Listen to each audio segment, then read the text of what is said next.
warm welcome to Talk Time. On our show today, in our segment Tech Talk, we are joined by Mr. Sam Railton. He's an engineer with Dyson and he's been with the organization since 2015. He plays a pivotal role in the designing and development of products, especially in the environment care segment.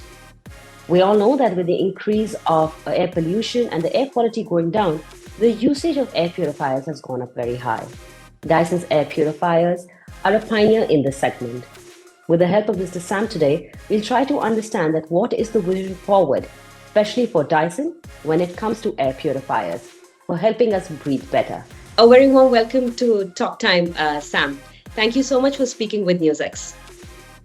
Thank you for having me. Sam, as I introduced you, and you are a person who's behind the design and development, especially for the environment care community at Dyson. With the increase of air pollution, especially in India, what we are going through right now, air purifiers have become very important. Dyson has especially been a pioneer in this segment. What I really want to know from you is, what is the way ahead for Dyson, especially in this segment? Because we do not see the air quality getting better in the coming years. It's only getting worse. And we need more and more purifiers, and we need them far more effective. So what is that Dyson is looking at, especially keeping India's market? Sure. Well, for the Dyson home business, which is where we have our products such as our vacuum cleaners and our air purifiers, air purification is a really important part of our business.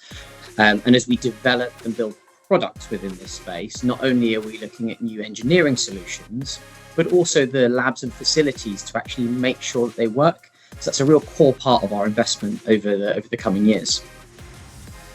So explain to me something. What is the real R&D that goes behind an air purifier? How do the filters work? How often should one change their filters? Sure. So the filters within our air purifiers we recommend should be changed roughly every 12 months, but it really depends on how the product is used. So if you're using your product on a kind of higher fan speed setting, you may need to change it a lot sooner than if you're running it on a lower fan speed setting. But it's also going to be really dependent on the pollution that you see within your home. And this pollution is going to be made up of the air quality that comes from outdoors that can come into your home through gaps in doors and windows, but also through the pollution events that you create inside your home itself. Sam, air purifiers in India have become a rage, especially in the last 5 years, I would say. And I've had my chance to review majorly all of your purifiers over the period of time, and they have been genuinely very, very effective. But they are a very expensive product. And, so is there a way that Dyson is looking at that, there could be a way that we can get cheaper purifiers which can help? Because Dyson air purifiers are genuinely very good. So we offer a range of purifiers at a range of price points for our customers, but really it all comes back down to our investment into our R&D facilities. We invest a significant amount into that R&D facilities, not just to design the products, but to make sure that they work and they're effective in real world homes. And so a lot of that work comes at the cost of large infrastructural changes like labs and facilities that are representative of our customers' homes. And this is actually above and beyond what is the industry standard within this space. Sam, could you help me understand, are the purifiers made slightly different for the Indian market, especially keeping the pollution in mind nowadays? So the pollution that we see in your air is typically made up of two parts. One part is particulates and one part is gases. And whilst we see variation globally, really it comes down to these two areas. And for a purifier to be effective, it needs to do a good job of capturing both, irrelevant of the region that it's in. So we make sure that we size our particulate filters so that we can have a really nice long filter life, and we can capture even the tiny particles that you find in your air, especially during some of these smog seasons, but also as well the kind of gaseous pollutants that we see, such as things like NO2 that are as a result of fuel emissions. All right, and the purifiers, should one use a purifier even when the weather is good? So, if the AQI is in a good level? So we've got onboard sensors on our products that help identify what the air quality is happening in your home. There may be feedback that externally the air quality is quite good, but actually inside your homes are where pollutants can get trapped, and also you can generate pollution. And that's why it's really important to have an onboard sensor inside your machine in your home, so you know the air quality levels in there.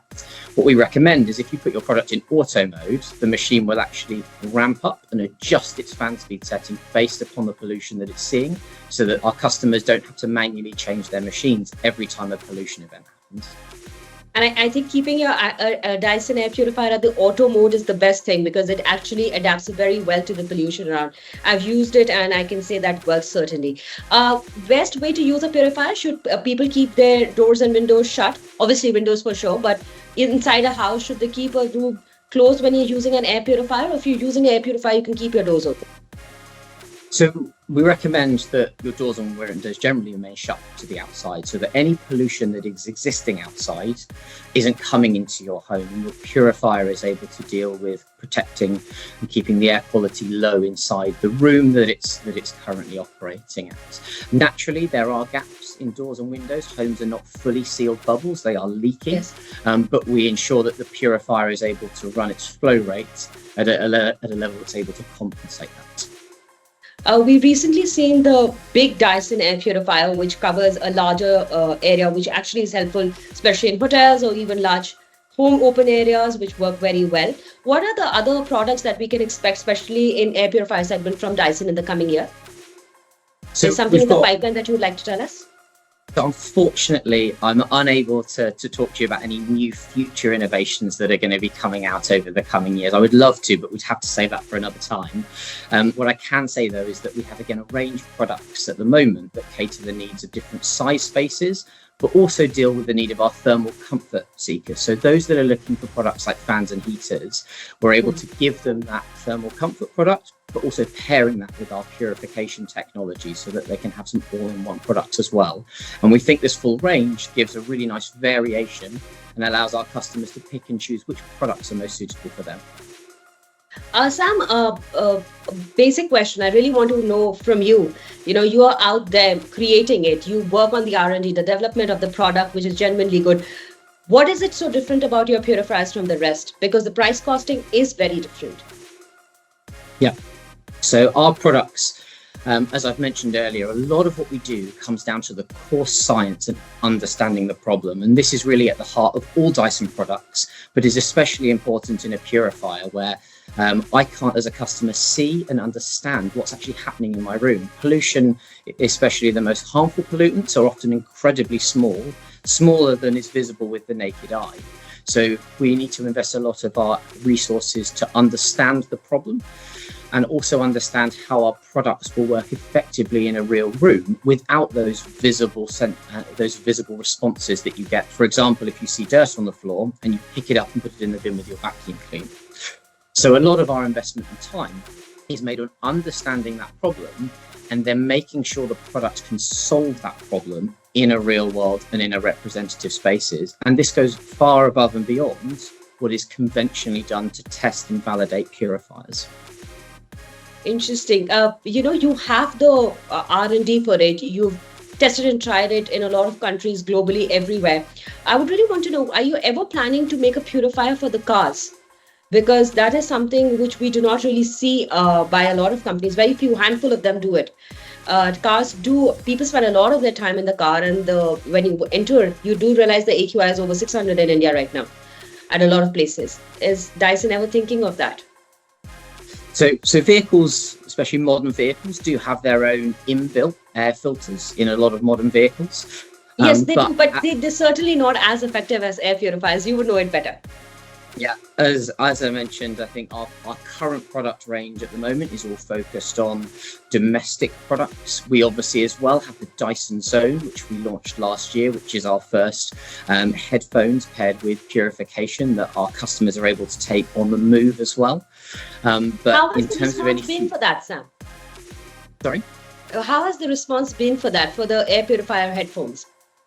Yeah, so we've launched them now in all of our global regions, and actually what we've done is we've taken that platform and we've expanded that into our new latest innovation, On Track, which is a kind of headphones only product. But I think back on the purification products, we see, especially with our connected machines, we've got a significant amount of products around the world that have been incredibly popular. And actually, as a result, it's meant that we've gained the status of the largest air quality collection across the world of indoor air quality. And as a result, we can use that information to help bring new insights, features and functions to the purifiers of our customers. That's excellent. Sam, one thing I would really want to know from you, if there's a further technology that you're developing, which you can share with us, tell us, which you're allowed to, about, making the air better for us by the help of the purifiers, something that is in a maybe execution process, please.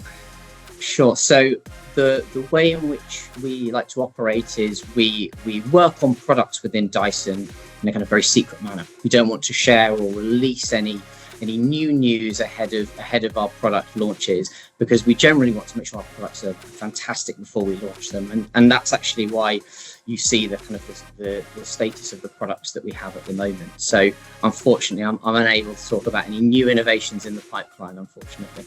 But the existing innovations are excellent, Sam. And thank you so much for speaking with us. And thank you so much for engineering products which help us breathe a lot better, because that is very, very important.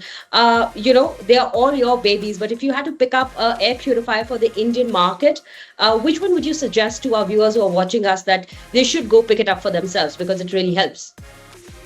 So I think my personal preference would be our latest innovation, the Dyson Purifier Big Plus Quiet. I think it's a fantastic product. It's got a really good long filter life, but also that product as well is designed to be really quiet. So it's not disruptive when you're sitting and you're interacting with your family life, you're watching TV, you're having your dinner. And therefore, I think it makes a really, really good product for your living spaces. Thank you. Thank you so much for speaking with NewsX once again. Thank you. It's been a pleasure.